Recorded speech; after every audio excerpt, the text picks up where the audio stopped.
నమస్తే, welcome to YoYo TV. Telangana రాష్ట్రంలో పేరుకుపోయిన అవినీతిని తొలగించే పనిలో ఉన్నారు సీఎం రేవంత్ రెడ్డి. గత ప్రభుత్వ హయాంలో ప్రజలు ఎదుర్కొన్న సమస్యలను తెలుసుకొని పరిష్కరిస్తున్నారు.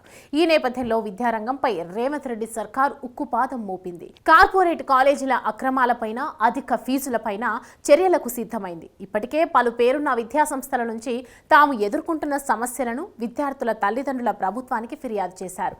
దీంతో సీఎం రేవంత్ రెడ్డి కార్పొరేట్ కాలేజీల ఆట కట్టించేందుకు కీలక నిర్ణయం తీసుకోబోతున్నట్లు తెలుస్తోంది. ఇందులో భాగంగా ప్రత్యేకంగా చట్టం తీసుకొచ్చి కార్పొరేట్ కాలేజీలను ఫీజులను నియంత్రించాలనే దిశగా కాంగ్రెస్ ప్రభుత్వం యోచిస్తుందని అంటున్నారు.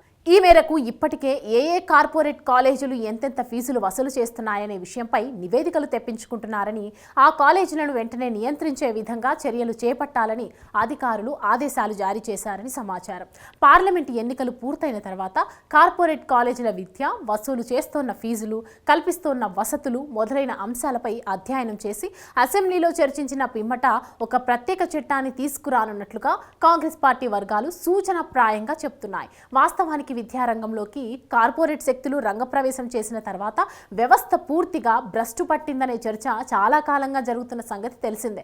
పైగా విద్య అంటే మార్కులు, ర్యాంకులు అనే సంస్కృతికి కారణం ఈ శక్తులే అని, విద్య అంటే కేవలం బుక్ రీడింగ్, ఎగ్జామ్ రైటింగ్ కాదనే విషయాన్ని అవి పూర్తిగా విసర్జించాయని విమర్శ కూడా బలంగా ఉంది.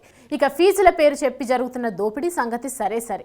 ఉదాహరణకు కార్పొరేట్ కాలేజీల్లో ఇంటర్మీడియట్ విద్యకు డే స్కాలర్ విద్యార్థి నుంచి ప్రతి ఏడాది సుమారు 1,50,000 నుంచి 3 లక్షల వరకు ఫీజులు వసూలు చేస్తున్నారని, ఈ క్రమంలో రెండో ఏడాది ల్యాబ్ నిర్వహణ పేరుతో మరో 50,000 రూపాయలు వసూలు చేస్తున్నారని అంటున్నారు.